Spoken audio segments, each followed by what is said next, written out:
একে আমি মুসলিম, একে আমি আবার বাঙালি, তো হচ্ছে কি দুইটাকে মিলিয়ে আমি হচ্ছে কি যে একটা মিথস্ক্রিয়া, সেটা আমার খুব ভালো লাগে। ধর্মীয় বিশ্বাস এক জায়গায়, সংস্কৃতি এক জায়গায়, সংস্কৃতির সাথে ধর্ম মিলাই ফেললে তখন হচ্ছে গিয়ে ওই সাম্প্রদায়িক দাঙ্গাটা চলে আসে। ওই যে আঁকার মাধ্যমে তুলি ধরার যে ব্যাপারটা, সেটাই বৈশাখ আর জয়নুলে আমাদের সেই স্কোপটা আসে। সুতরাং আমি বলবো অসাধারণ একটা অনুভূতি। ছোটবেলা থেকে যে জিনিসগুলো ধারণ করে নিজের মধ্যে যে জিনিসগুলো দেখে আমরা বড় হয়েছি, ওইগুলো তো অনুভূতির বাইরে গিয়ে আসলে হয়। চৈত্রের কাঠফাটা রোদ আর কালবৈশাখীর দমকা হাওয়া জানান দিচ্ছে বৈশাখ আসছে। আর বাংলা নববর্ষের অন্যতম আকর্ষণ মঙ্গল শোভাযাত্রাকে ঘিরে চারুকলা অনুষদে চলছে জোর প্রস্তুতি। রং তুলি, কাঠামো আর সৃজনশীলতায় মুখর পুরো চারুকলা ক্যাম্পাস। মঙ্গল শোভাযাত্রার জন্য যে আয়োজন, সেই আয়োজনের যে প্রস্তুতি অনেক আগে থেকে শুরু হয়েছে এবং এটা ঠিক যথাসময় চৈত্র সংক্রান্তির দিনই শেষ হবে।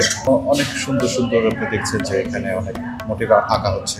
আমাদের এই অনুষদে আগে যেভাবে করা হতো তার চাইতে কিন্তু আঙ্গিকটাই বড় করে চিন্তা করা হয়েছে।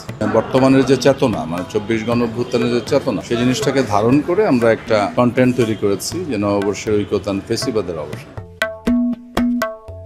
এবারে শোভাযাত্রায় থাকছে 10টির বেশি শিল্প কাঠামো। এর মধ্যে উল্টো কলসি, ঘোড়া, পাখির পাশাপাশি রূপকথার বাঘ ও বক আকর্ষণের কেন্দ্রে থাকবে। আর শোভাযাত্রাকে ঘিরে চারুকলায় তৈরি হয়েছে এক উৎসবের আমেজ। পেঁচা বলেন, বাঘ বলেন, এই যে আর্ট ফর্মগুলো বলেন, এগুলো বাঙালির ঐতিহ্য। এটা আমাদের আর্ট কালচারের মধ্যে আছে, এটা আমাদের টোটাল কালচারের মধ্যে আছে, বাঙালিয়ানার মধ্যে আছে। তো এই বছর এই চিত্রাঙ্কনের ক্ষেত্রে কিংবা মোটিভ তৈরি করার ক্ষেত্রে সর্বস্তরের সংস্কৃতি কর্মী যারা, তারাও এর সঙ্গে যুক্ত আছেন। আজকে এখানে আউটডোরে ফার্স্ট টাইম করতেছি, অনেক ভালো লাগতেছে। মানে বৈশাখ মানে তো colourful, everyone is very colour, তো খুবই খুবই আনন্দ লাগছে। মানে আমি এটা আগে কখনো ট্রাই করিনি, যেহেতু অনেক ভালো লাগেছে। পয়লা বৈশাখে নাচ, গান, আর্ট সবই করে। ক্যাম্পাস বন্ধ ছিল এবং ওদের অনলাইন ক্লাস ছিল। মন প্রাণ বৈশাখে পড়ে থাকে, কাজ করবে, তাদেরকে দেখতে পাচ্ছে। সেই সংখ্যাটাও কিন্তু কম না। 1989 সালে প্রথম মঙ্গল শোভাযাত্রার আয়োজন করে চারুকলা অনুষদ। 2016 সালে ইউনেস্কো এটিকে বিশ্ব ঐতিহ্যের স্বীকৃতি দেয়। বিভিন্ন জাতিগোষ্ঠী কিন্তু আমরা ওদের সাথে কিন্তু আমাদের এই চারুকলা অনুষদের নেতৃত্বে তারা কিন্তু যুক্ত হচ্ছে আমাদের সাথে। তাদের কালারফুল ইন্ডিভিজুয়াল যে স্বতন্ত্র যে কালচারাল অ্যাক্টিভিটিগুলো আছে সেগুলো নিয়ে আমাদের সাথে থাকছে।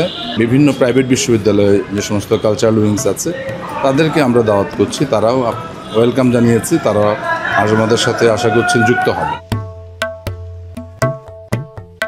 বাংলার সংস্কৃতি আর ঐতিহ্যের এই অনুষঙ্গ এখন আন্তর্জাতিক পর্যায়ে বাংলাদেশের পরিচয় বহন করে। মূল উদ্দেশ্য হচ্ছে বাংলাদেশ সমস্ত সম্প্রদায়, সমস্ত ধর্ম, বর্ণ, গোত্র নির্বিশেষে সকলের একটা উৎসব, সেটা হচ্ছে মঙ্গল শোভাযাত্রা, বৈশাখের উৎসবটা। প্রতিবারের মতো এবারেও মঙ্গল শোভাযাত্রা হয়ে উঠবে বর্ণিল এক উৎসব।